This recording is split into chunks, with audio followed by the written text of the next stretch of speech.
Hello everybody and welcome to Parks Bros. It's Drew here, and today we're at SeaWorld San Diego going on site on Arctic Rescue, their brand new roller coaster. Let's go.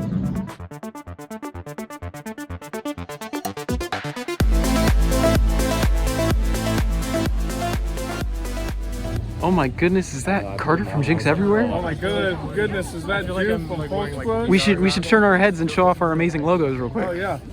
Other side, buddy. Other side. Okay. Am I the right side? Yeah, you're on the right side. Yeah. Yeah. Arctic Rescue. Maybe I will put the cameras on. Joined us 6 months ago when we made the exciting announcement that Arctic Rescue was coming to SeaWorld San Diego to join our other family of coasters. So today we wanted to give you another sneak peek of what's happening at SeaWorld.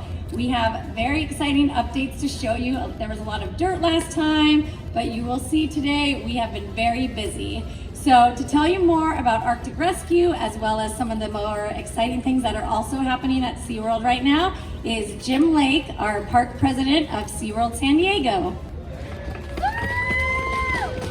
Thank you, Tracy. Good morning, everyone. Thanks for being here. I kind of want to take a picture of y'all in your hard hats and vests. That's a good look, but I won't. So really appreciate you taking the time to be here today to see the progress that we've made on Arctic Rescue. It's the longest, fastest, 3-launch straddle coaster ever to open on the West Coast. So we're really excited about that. We run 7 seas through the end of April on the weekends, Friday, Saturday, Sunday. Come on out and see it. It's just a really great time for everyone. That area is going through a huge transformation, and we'll be announcing what's happening there real soon. So stay tuned for that announcement. And then right after we open Arctic Rescue, we're going to activate 3 of our big entertainment venues here on the property that I'm really excited about. Mission Bay Theater is going to have a show in it. Nautilus Amphitheater is going to have a really great show in it. I almost said it, but I don't want to say it yet. And then the one that I'm most excited about is Bayside Amphitheater, our beautiful theater out on Mission Bay.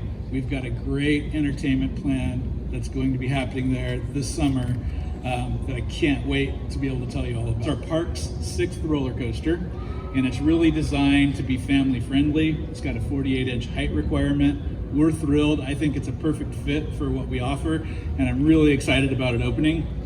When designing this attraction, the intent was really to provide a fun and unique educational experience so our guests can learn more about the issues that the animals here in the Arctic are dealing with due to climate change, global warming. And what I really love about the way this is set up, after you experience the ride, you get a chance to go through the exhibit and see these magnificent beluga whales, our ring seals, and our walruses, and really learn about those animals. So it's just a great tie-in, and it's going to be a really, really great experience. And constructed by our friends at Clark Construction, and it's the only triple launch straddle coaster on the West Coast.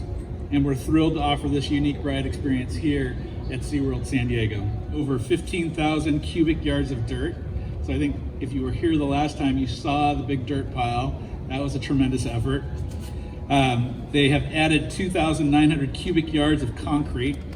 They've built over 314 concrete pillars, and you will soon see 400 tons of steel that was used to construct the ride. Some very exciting things going on at SeaWorld San Diego in the next couple of months, including, of course, the 7 Seas Food Festival, Bay of Play getting completely redone, and a full 3-show lineup for the summer season. As we started our tour, though, we headed into the Wild Arctic building, directly into what is now a full station for Arctic Rescue. The row stanchions have already been put down, and of course, as we've known for a while, the entire track layout has been finished. It's quite cool how they were able to turn this old pre-show area and simulator set into a brand new roller coaster station, as well as the beginning of that ride where you'll see it turns to the left and goes up its first launch. We were also able to take the path that you will be able to do once the ride is opened by walking across into the exit ramp and actually above where one of the track segments is, and looking out into the rest of this crazy 2,800 feet of track. So just so you know the layout of things, you'll walk from the station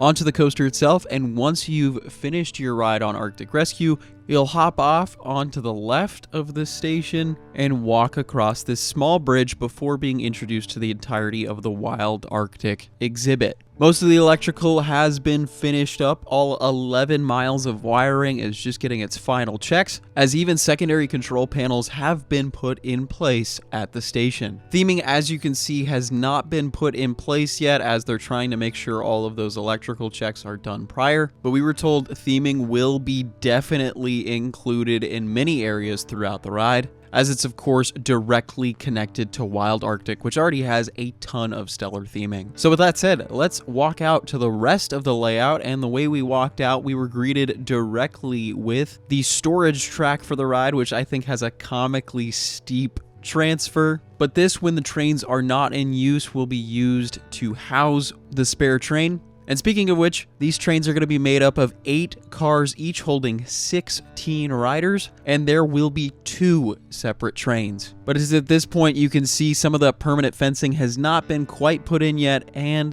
the beginnings of what looks to be a crazy looking layout. But before I go on, I'm going to hand you off to Trevor from Clark Construction to talk a little bit more about the ride. It's a short time, 35,000 craft hours in 9 months, just under 10 months. It's impressive in any job despite the scale. So we're really proud of all the men and women who come out here and actually make the work happen. Finishing up final terminations on that 11 miles worth of cable to all the drive motors for the different launches. So you see the electricians out there just fixing up the motors, getting those finished up. Really right at this point, just we got landscaping and irrigation going in. As soon as the rain gives us a second, we'll really get into theming and start making this thing look like the experience it's going to end up being. As we get our first glimpses at the entire layout, Arctic Rescue is quite compact and really exciting. There are a bunch of near 90-degree bank turns, twists, and potential airtime moments that look to be amazing. Now, as you can also see, a lot of the ground underneath the coaster was quite muddy, as the rain that has been near constant in the past couple of weeks has made for some delays and also limited us to the side where we stood on some pavement. But we were able to see every little bit of this amazing looking layout, including the 3 launches that will get you all the way up to a top speed of 40 miles an hour. And I can say, after riding Wavebreaker at SeaWorld San Antonio, which is the sister coaster to this one, I gotta say, Arctic Rescue is looking like a more enthralling layout, as well as a just more exciting ride altogether. And I even tried to follow the layout from the side, as you can see, and I completely failed as I lost where I was going because there are so many different parts where the track crosses over one another. Intamin has really done a stellar job in creating this, what looks to be quite thrilling family ride. And just so you know, the height requirement will be 48 inches when the ride opens later this spring. This is seriously so incredible, just being able to stand right next to this brand new track that's been put up. Arctic Rescue, I mean, opening this spring, of course. Huge thanks to SeaWorld for inviting us out for this, because this is absolutely phenomenal. Getting this view. You will not be able to get this view probably ever again. So this is a really cool opportunity, and I'm so stoked to be right here.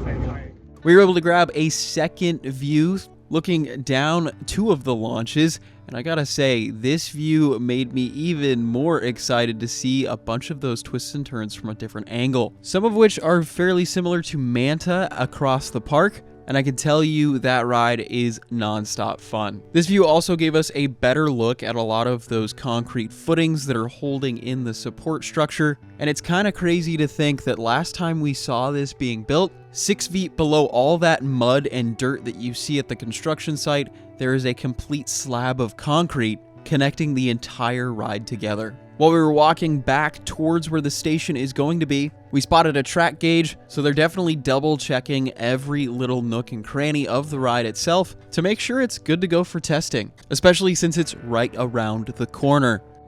As we left the tour, SeaWorld was kind enough and gifted us this cool Arctic Rescue bag with a first aid kit, a cold pack, a couple snacks. This is really, really cool, and a really handy bag too. So with my construction hat, hair, I'm gonna say thank you all so much for watching, and huge thanks to SeaWorld for letting us join in this cool construction tour. That was absolutely amazing. Arctic Rescue opens this spring in 2023. can't wait to see what's going to happen in the next couple of weeks. I mean, testing should be within the next couple of months, and then boom, you never know when it's going to open. It could be right around the corner, right? It certainly feels that way. But with all that said, I hope you guys enjoyed, and if you haven't yet, make sure to subscribe. We're going to have more updates on this ride every time we come down to SeaWorld, and until then, we'll see you on the next ride.